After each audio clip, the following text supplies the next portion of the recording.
Hi, Jim. Claude. This I guess it's the Daniel Webster Monument. Well, I came from a Daniel Webster monument up there.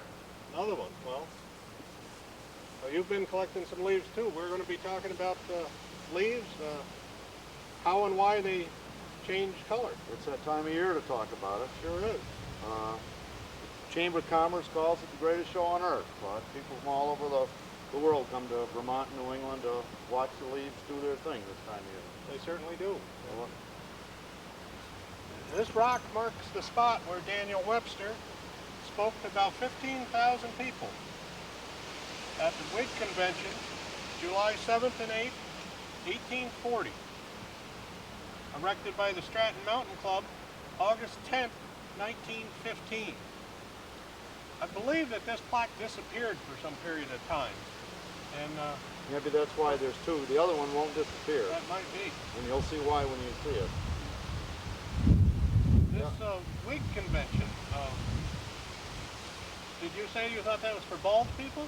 Yeah, you did. I'm not I that did. corny. Oh, okay. I guess it's the political party at that time, and people came from all over New England area. Well, they had to get 15,000 people up there, and I always wondered how you speak to 15,000 people. It's been Never let the truth interfere with a good story. very difficult to be heard or anything. I guess this was pretty much open farmland right in this area at the time. All overgrown today except for a small clearing. Well, I know he was the celebrities of the day weren't basketball players or football players, but they were people that were in the political arena. So it'd be like Michael Jordan coming here. I guess he could draw 15,000 people pretty easily. He can. They were the superstars of the day. Well, let me see your other stone here, and we're going to look at some leaves up there. Yep. Commemorating the anniversary of Daniel Webster's speech of July 1840 was a great event. The community went all out for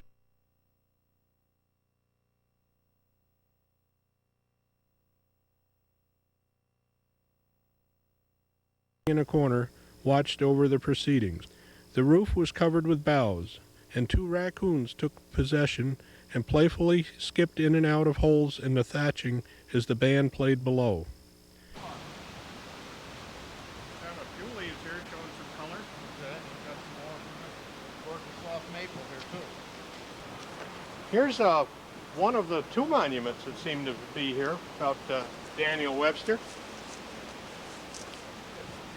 It's kind of etched out, I guess, what he looked like. It says that this marks the spot today. Big number, yeah. I guess people came from far away as Albany, Boston. With the populations that day, I guess quite a lot of, probably the majority of New England was here. Yeah. Explain to me why these are doing what they're doing? I'll try to. There's 4 theories on why leaves change color, Claude. I'm going to talk about one of them. Let me give you the other 3, okay? There's the Mother Nature theory, the Jack Frost theory, this little gnome that comes along and paints all the leaves, different colors. There's the Indian legend of the great celestial hunter that killed the giant bear, and the blood from the bear dripped on the leaves, and that gave us the reds, and the yellows came from when they cooked the bear in the great kettle. The fat splattered out and hit the leaves, turned them yellow. And I'm going to talk about the 4th theory, and that's the chemical theory of why leaves change colors. And I guess I'll leave it up to you as which one you pick, or you can take them a little bit of each one, okay?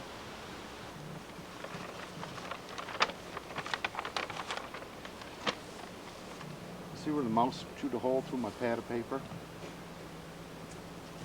Through about 20 pages, and then started making a nest on the back of it. Well, this is represents our summer leaf, a sugar maple leaf, and it's our nice green color. And the green is due to a pigment, and it's green pigment called chlorophyll. And all during the summer, chlorophyll is the food maker, makes food through grow roots, to grow new leaves, to grow new wood. And that's the main part of the tree that I think everybody learned in high school, the chlorophyll of it. Around this time of year, and this is mid-September, when we start getting temperatures in the evening, in the night, about 45 or below, the chlorophyll starts to die. And as the chlorophyll dies, sugars get trapped in the leaves, and we're blessed in this climate because we have those temperatures that start getting cool while the leaf is still growing. And as the chlorophyll dies, it exposes a layer right underneath the green that was been made in those in that early fall time, and this is called anthocyanins. Maybe I'll give you these as I take them off. Okay. Okay. These the pigment right underneath the green chlorophyll pigment is a red pigment that was formed in these in this time of year, the fall, when we get the warm, sunny days. There's a lot of sugars made, and those sugars turn to red, and instead of going out into the rest of the tree, in the cool nights they get trapped in the leaf. During the night, the chlorophyll starts to die with that temperature, exposing this bright red color underneath. Now the red color is visible for a period of a week or 2 weeks or so, and then that pigment starts to die. And underneath that, we find an orange pigment, and this orange pigment has been there all during the year, and this is called carotenoids. Carotenoids reminds you of what? Carrots? Carrots, okay. Carotenoids is a pigment that's in pumpkins, it's in carrots. It's the things that give us that orange color. Now this was here all along, but masked by the green pigment of the chlorophyll. This is visible for another week or so. That starts to gradually go by. As the orange pigments start to fade, the same carotenoid pigment changes to a duller color, and that gives us our yellows on the maple leaves. So this one leaf had 4 different colors, and the final color is a tannin color or brown. And the yellow pigment in here is the same pigment that gives corn its yellow color, or bananas. It's the pigment that is visible in a lot of other plants. But again, and it's been there all during the season, but masked by the chlorophyll. So if we go backward in time, right now you're at mid-October in your hand probably, and now we can go back to maybe the first week of October. Yeah. And then maybe we're going back into the last week of September. Mm-hmm. And then we're going back to early September, clear back to May when they originally came out. When it first came out, right. Okay. Now that was my make-believe leaf. And right when you came up, I gathered some leaves. And I'd like to show you, so maybe you'll believe that, and this is the chemical theory of what happens. How many leaves does a tree have? Somebody that had a lot of time one time, Claude, wrote it down, and whatever the average tree is, you know, whether the average tree, 100,000 leaves. 100,000? 100,000. And you verified this? Yep. No, I said somebody had a lot more time than I did. Oh. Okay, now we got to turn this upside down. Okay, now these are all soft maple leaves. And this is our one, and what was the pigment there again, Claude? That's chlorophyll. Chlorophyll, okay. This is the color of the leaf all during the summer. Okay, about this time of year, we start to get the cool evenings, the chlorophyll dying, exposing the red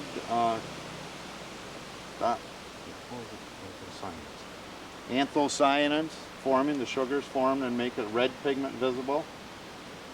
Okay. So in the vein portion, the chlorophyll is more concentrated and seems to remain longer. A little bit longer, yeah. Another thing that's happening at the same time too, Claude, besides pigments dying, exposing other ones, is right here where the leaf joins the woody part of the tree. There's a layer of cells that form called an abscission layer, and that's a layer that's going to seals the tree. Seals the tree. Yeah, For next and- year's bud. For next year's growth, and so the tree doesn't have a hole in it too. And then we're losing moisture, so this has a lower moisture content. It's drier than it was here, and progressively gets drier Yeah, also. and that's why when you point out along the veins it's still green, that's the last place to lose its water. The farther away you get the edge of the leaf, the quicker it's going to turn. Okay, so this is maybe a period of, this could happen anytime, but these leaves are maybe just a few days apart, depending on the weather and everything. So we're going to go the red and green right here. We're going to lose more of the green and have more of the red till we get a nice pinkish red right here. And then the pinkish red's going to fade. Okay, the anthocyanins are here. And these are the orange color, the carrot color, right? The carrot color, the color that's always been there throughout the summer, just masked. We're losing another pigment of cells right there. This color fades to the orange, the carotenoids are orange and yellow. So we go from orange, fades a little bit more till we get yellow, a little bit of everything right there. So the last pigment that's visible before the tannin pigment left would be the brown, and we get a nice yellow. So there's going through in the maple family, and this is a soft maple, and the sugar maple would be the same thing with all those pigments there and showing all those colors. So when somebody says a maple tree turns red, well, it turns all the colors. Finally ends up being the brown leaf you rake off your lawn on the Well, with the Jack Frost theory, though, must contribute somewhat chemically to what happens also at times. That, yeah, the frost. The frost. What you don't want is frost is speeds up where you get rid of your colors faster and get rid of your leaves. What you don't want really frost. You don't want really cold temperatures. You want below 45, maybe above freezing in that range.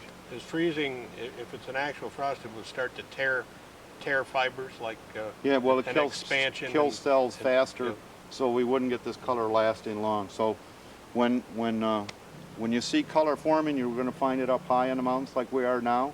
We're starting this because the color is really late this year because the weather in early September was so warm. We didn't get that overnight low.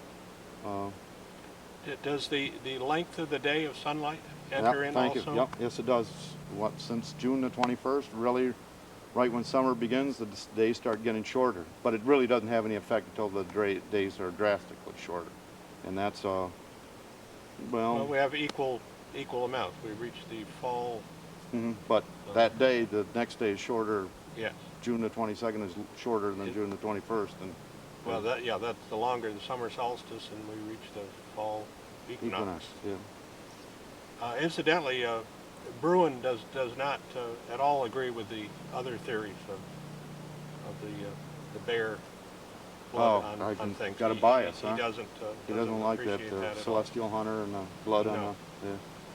Okay, let me show you some other leaves, and I don't want to forget. I want to talk about why Vermont has this color and other places that have trees don't. And maybe you can guess at it with what we've talked about so far. Well, I guess some of you've selected a maple to show us, and that's where the most vivid colors seem to be. Okay, so we got species going for us that other places, south, north, east, and west might not have as many. Yeah. And I guess you associate maple syrup production. You can see where that comes from, and that's geographically kind of centered around us. How do you get maple syrup? Well, freezing and thawing cycles of warm the days, cool warm nights. days, The cool same nights, thing the we get same our thing. reds from, right? Yeah. Okay. So that's what we have. We have a real spring and a fall. We've got cool nights in the fall. In other places, it's going to stay warm throughout, and the leaf doesn't produce these reds that we produce here in the Northeast. So if those trees would survive in this location, it's possible to move something from a southern climate and bring it here, and it might be a lot more colorful because of its exposure. Yeah. Okay, let's. Okay, Claude, this is. Basswood. Yep. Okay, the top two here in basswood, and basswood is one of those trees that doesn't have a strong, doesn't make the sugars, doesn't get the red pigment formed underneath the chlorophyll, So we go from green to a yellow. And if we had the kind of trees here in Vermont that were like the basswood, or this is our popple tree or aspen tree, we go from green to yellow and to our tannin color brown. And this very common Midwest kind of, and they have the green to yellow to brown. There's not. Yeah, well, there's a whole, out in the Rocky Mountains, they talk about golden Colorado and what great fall colors. They have one color. They have yellow. They have one, you know, they're evergreen trees, and they are gorgeous, but it's really their scenery is a backdrop, not their trees, because, you know, if that's all we had was something that'd be pretty dull around here compared to what it is. The highways wouldn't be as clogged, though. That's right. Yeah. But we wouldn't have maybe highways too. There'd still be dirt roads, I guess. Okay, let's take another tree. This is our cherry tree, and it's the same thing. It has all the colors. They're not as vivid, I guess, as bright as something the maples are, but they add to that color. All that mixture in our forest, the ash trees, the oak trees, the two maples, and even our basswood and popple, they add to it with their yellow. So we got our greens, the chlorophyll dyes exposing the red pigments. The red pigments give way to the hornets there. Red pigments give way to the orange and yellow pigments, and we end up with our tannin color leaf again but I think that's what gives us our color. We go through all these colors. All we need is one species of tree to give us a lot of colors to mix up our hillside. It appears maybe that the health of a particular tree might have some effect. Yeah, thank you. Because that's all we were talking about is healthy trees. Because we can get trees that'll change colors due to ill health, like they're being flooded or next to a beaver pond or something, or sickly along a highway that start turning in August. And what we were talking about, trees that go through this time are healthy trees that give us our color at the right time in the fall.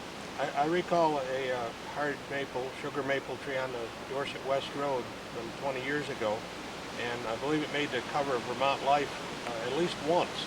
And I guess it was a roadside cut that had disturbed the roots on one side, and that tree from the side away from the road would be all green, and then it would change in the spectrum of colors, and the roadside being the other. It did that for many years, and it finally died. Okay, so that's it, Claude. That was a chemical theory, and you can put that with your other, the Jack Frost theory, the Indian lore theory, the Mother Nature theory of. So our spectacular foliage here then is a combination of the species, the temperature, and the topography, the vistas at which we can observe this. And I think a very important thing with color is the sunlight. That in order to really appreciate the full color, you need a bright sun. Yeah. But on an alternating day with some clouds, you can just see the colors almost roll as it goes across the hill. Yeah, and we have that long foliage season because of the leaves changing color.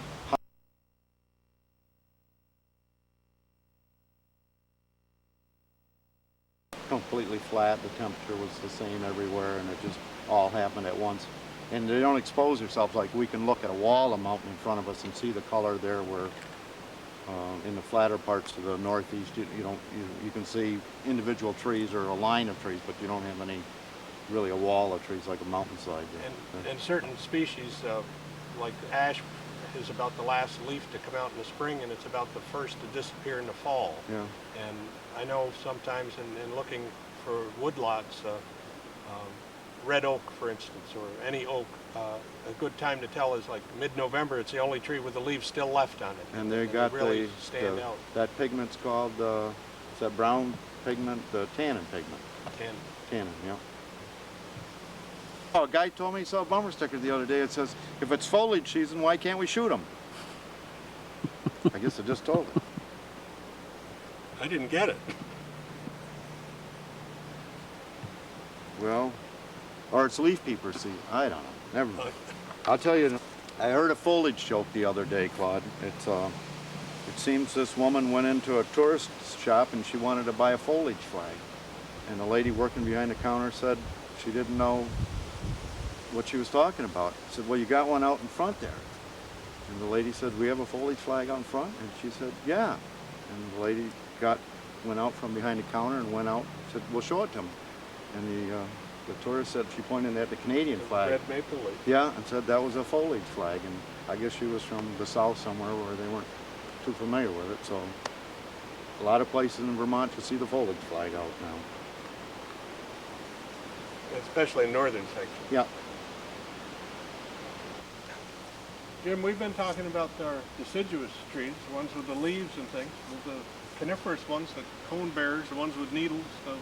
What do they do in the fall? They cause me a lot of phone calls, Claude. Every year a pine needle keeps its newest needles, but its 2- and 3-year-old needles, it'll drop them. It'll turn a yellow color and then turn to a buff color. And then after a few windstorms, they'll fall off. But during that time when there's green on the outside of the tree, outside of the branches, and that yellow tannish color farther in towards the middle, people call. And years ago, John Page dubbed it the Columbus Day Blight, because at Columbus Day, every year the phone will ring and you tell them it happens every year. They don't believe you that it ever happened before, because they never noticed it before, and they had lived here for 30 years and the tree's never done this. And it happens every year. So the people can't find an example of it now, but one of the other colors in the year is the older needles on the pine tree turning yellow, turning buff color, and then falling off. So that's 2 or 3 week period, and it's ended with probably on 2 a weeks. Windy day, about the way the leaves windy day, yeah, the things. That's right. The rain same thing. and wind. Yeah, knocks them right off, and then all of a sudden their tree is cured and it's just green again. So. What's that coming?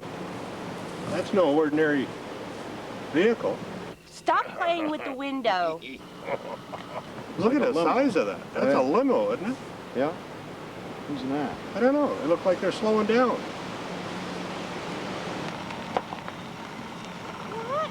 Hi.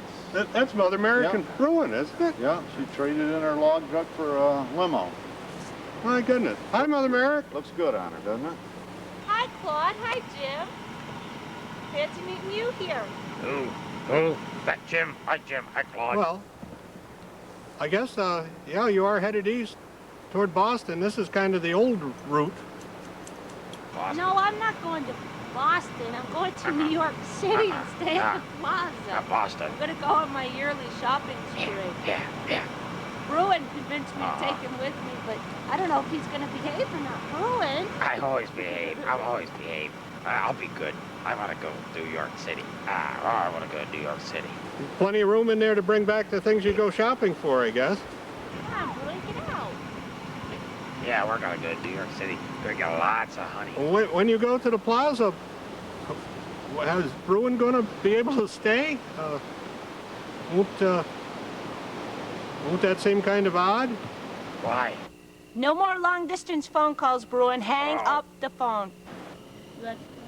Oh, boy. Yeah, That's we're enough gonna go. wine for you. Never enough wine. Honey wine? Got honey wine? Oh, do we?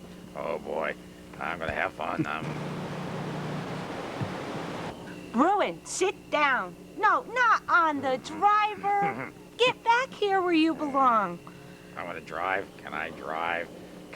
I think I can drive better than him. I know I can. Yep, I can. I can drive.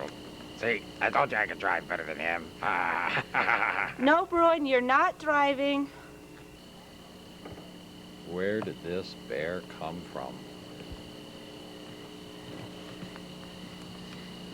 That bear, he's impossible. Now this is more like it. Like it? She's driving. I'm just gonna be here like a stretched bear. Get it? Stretched bear. Where did I ever get this bear from? Bruin, the seat is not a trampoline. Please stop jumping all over. Just having fun. Come on, let's go. We're all the way to New York City. Oh, boy. Oh, I think I've had too much honey wine. Oh.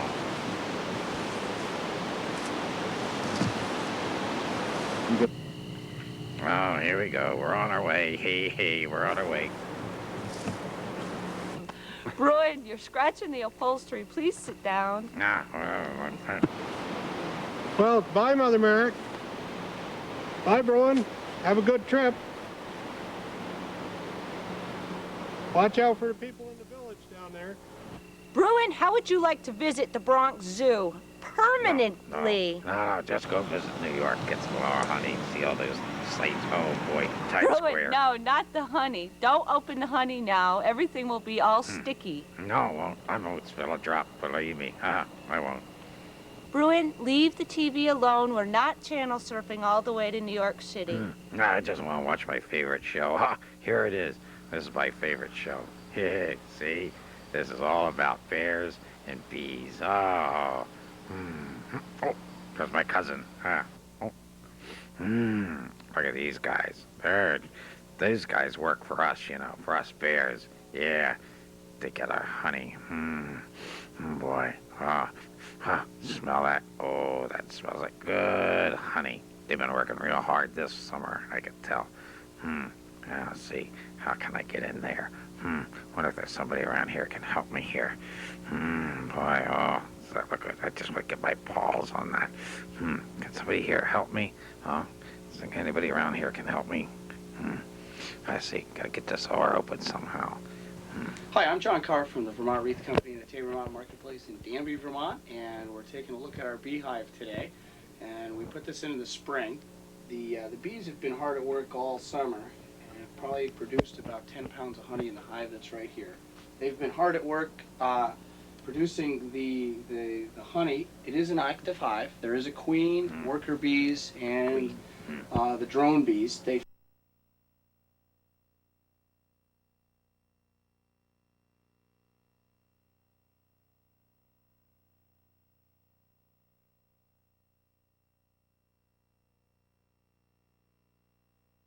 the hive so that they're able to go and forage where the good flowers are and bring the honey back. When we started this hive in June, the population of bees was probably 10% of what's here now, and they would continue to expand. If it had been a hotter summer, we would have had even more. This whole hive would have been full. The interesting thing now, as fall's approaching, is the bees begin to hibernate, and they'll actually keep themselves warm by moving around slowly throughout the hive. And in the center of the bunch will be the queen. Now, throughout the winter, even if it's 30 below zero, the queen will still be at 92 degrees. The bees will surround it and keep it warm. If it gets hot in the summertime, they'll actually stand around the queen and then fan her and cool her off. Also, if it's hot, they'll bring into the hive water and actually fan that water to cool the hive down and keep it at 92 degrees throughout the year. They've been hard at work putting this stuff together, actually making these combs here, bringing in the wax to form all of that. And it's pretty amazing thing we've got. We've been real fortunate to be able to have this in here, and well worth visiting. I'll say it is. Oh, Now, who made this, and can you open the door, huh? Hunt, who's out of Benson, Vermont. He made this out of a cherry tree that was cut down about 20 years ago in his front yard, and he put all this together. It's quite a piece of artwork, and has done very, very well. I like it. Now, can we get into it? Can you open it up? Can we taste some of the honey, huh? I'd like to have some of that honey. They're busy bees. And the bees themselves, we're hoping to winter this hive over.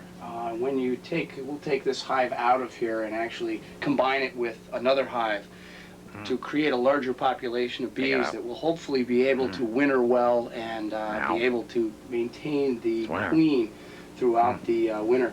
We have something interesting here. The one bee is dragging, I don't know if we can see that or not, but it's dragging a bee that has died out of the hive. They've been fairly dormant lately, and so right now they're mainly just doing grooming rituals, trying to keep the hive clean and groom it. They're very, very meticulous, and they work constantly at that. Always bringing, if there's an ant that gets in, or if any other insects get in, they're very prompt about taking care of that and getting it right out of the hive. They also work extremely hard right from the time that they're born. Within 60 seconds of coming out of one of the comb holes, they'll be out foliaging and actually bringing honey back to the hive. The average life of a worker bee runs about 3 weeks. The queen could last 3 to 5 years, and depending on winters and other factors. But the drones themselves will only last through the summer months while the queen is active and the worker bees are actually bringing honey in. To conserve on honey, they kill the drones off and remove them from the hive. The queen, she's very busy producing eggs. That's her sole role, and she'll produce about 3,000 eggs a day, and she'll do that day and night constantly, while being serviced by all the drones in the hive. More honey for me. Queen, if the population of the hive becomes too much, the queen will actually lay eggs, and the worker bees will nourish those cells. She'll lay 10 of them, and the worker bees will nourish those different cells with what's called royal honey, which they remove from the top of their head and then place in each of those cells to help propagate the queens. And then the extra queen will then leave the hive and fly with some of the worker bees and create a new hive on their own. If the queen should die during the winter, the worker bees will take 10 other cells and go and feed those cells royal honey and create a new queen to replace the one that was lost. And it's not uncommon. Occasionally there's some slow queens that are out there, and it's not uncommon for a beekeeper to actually remove the queen that's there and to get the worker bees to create a new queen that would be more active and lay more eggs, which would then produce a more active hive that was more productive as far as honey production goes. More honey. Some interesting trivia about bees. They've been around forever. The honeybee is the Vermont state insect. It also happens to be the only insect that actually produces any kind of food or anything that's beneficial really for mankind. A very unusual thing. And the other thing is a pound of honey, which to us doesn't seem like a lot. No, it isn't. Not a lot. But for a bee to produce a pound of honey, it has to fly round trip to the moon 13 times to produce that. A lot of frequent flyer miles for those bees on that. Yeah, that's just a drop for me. Ooh, can we have the honey now? Can we taste some? Can we sample some? I see a bunch of different kind. Can we I'm sample? holding up 2 different jars of honey here. You can see that the color difference is slightly different. And that has to do with the time of the year that the bees are out and also what they're foliaging on. Different times of the year, different flowers will be in bloom, and that affects the color. Also, just the difference in the way that they're bringing it in and different things like that can have an effect on the different colors. Now, taste, they'll taste similar, but just like maple syrup, the darker it is, the stronger the taste may be. But that the color difference is not a measure of quality or of any difference in what's happening with them. Oh, good. That was an unbearable lecture. All right, thank you very much. Now we can taste some, can't we? Huh? Can we? Huh? Please. Well, here we are at the site of Kelly Stand, and with me today is Edgar Lawrence from Sunderland, who's had a long association with Kelly Stand here. I guess some of your relatives. That's right. My grandfather and my uncle owned this place for a long time. Finally, it was sold after World War I. This was the site of the known as the hotel. That's right. This is the hotel. And this hotel, it was on this.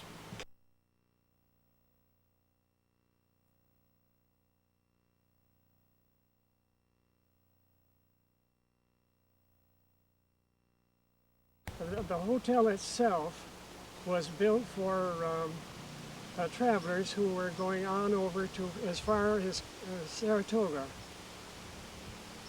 And inside this hotel, if you went in the front in the entry, I guess was there a bar there and a. Oh yes, there was a bar there, all right, and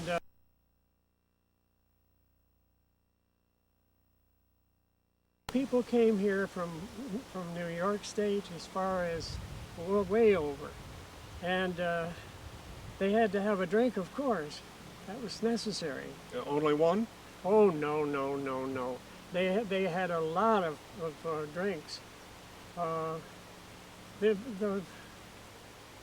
The main thing, though, was the dinners that were served here, trout dinners. And they had other things, of course. We used to come up here, and since we owned the place, I don't think we paid. I can't remember about that, but we had some wonderful meals. How did they get their trout? Oh, they had a place out in the back. They had a pool out there who did the fishing for them, and he would then, when people wanted a quick meal, they could just take them out of the pool and put them together, and that's the way they did it. And after dining, I guess there were some rooms that people could stay, and were there also other facilities? Oh yes. There was dancing here, though, a ballroom like. On the third floor was a beautiful ballroom. Yes, the dancing was wonderful. They might have as many as 2 dance.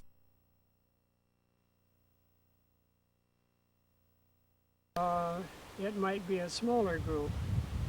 But the one thing that was of interest to me was the fact that the ceiling on the dance hall was curved. A vaulted ceiling? It had a vaulted ceiling. I couldn't find the word. But it had a vaulted ceiling, and it was fun. Now, the people here, some of them would come, but mostly no. It was mostly people who came from a distance. And I've heard that there might have been a bowling alley here also. There was a bowling alley in the cellar.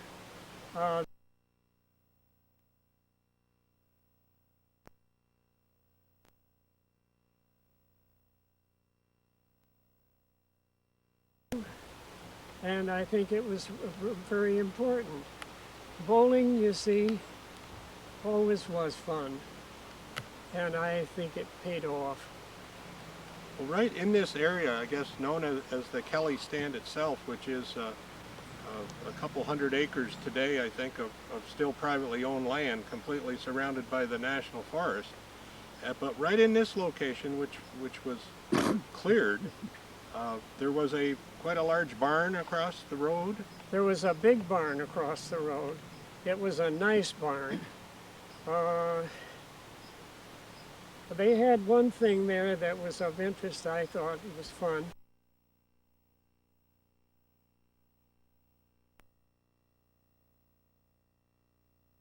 It was always clean. It was a nice, clean barn, and it was a big barn. And the population up here in, I guess, the late 1800s or early 1900s, about how many residents were there in this area? There were about 300.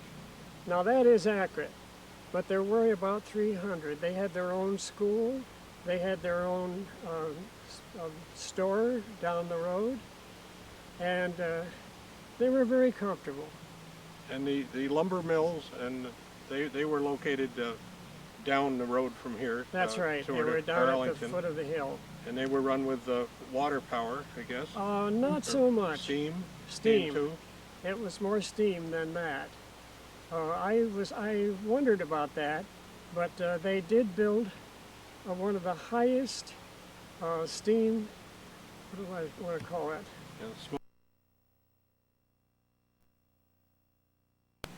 And it was very nice, and it stayed up for a long, long time. That was built out of brick? That was built out of brick.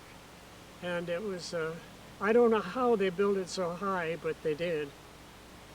And then there's still a very small cemetery? There's a small cemetery, but I think there's only one person buried in it.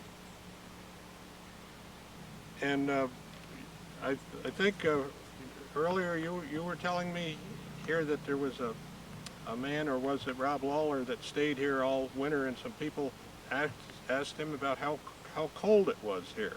Oh, yes. It was cold up here.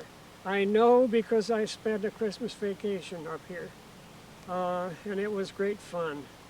But people used to come along and like to talk to Mr. Lawler. Mr. Lawler and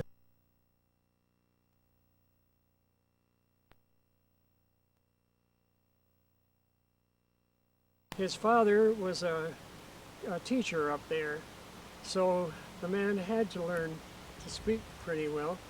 But anyhow, he loved it here. He liked the idea of it being rural. That was his fort. The people that came by and asked him how cold it was. Oh yes, that was funny.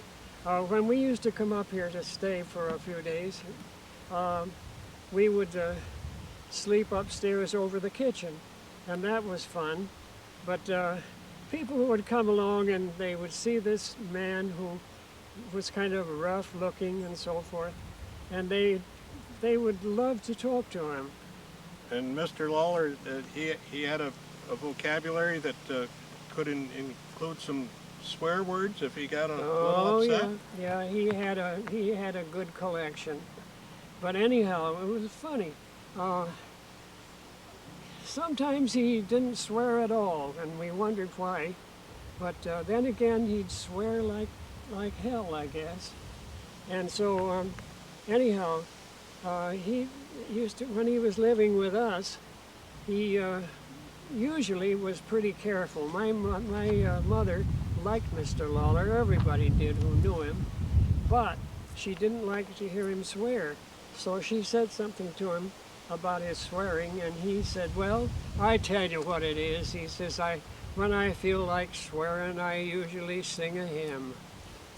And he said, then I don't swear. Well, one day he was out with the oxen. He had a yoke of oxen. And he said, one of them, I don't know whether he stepped on his foot or did what, but anyhow, Mr. Lawler let out some vile swear words, and my mother heard him, and she called to him and she said, Mr. Lawler, I think you better sing a hymn. Well, he said, maybe I should. But she said she never heard him swear after that. Well, I thank you very much for your information here. And, well, I'll see you again. It's a place that not too many people are aware of anymore, and there's very little remains evident. I don't know just what there was for foundations or the manner in which buildings were actually removed by people, or if they just disappeared. But today it takes some imagination to realize what a thriving community that existed here. That is true. It's very true. And the more we find out about it, the more we enjoy it. And it's great. Well, so we'll I thank you again very much. We'll see you Appreciate again. it.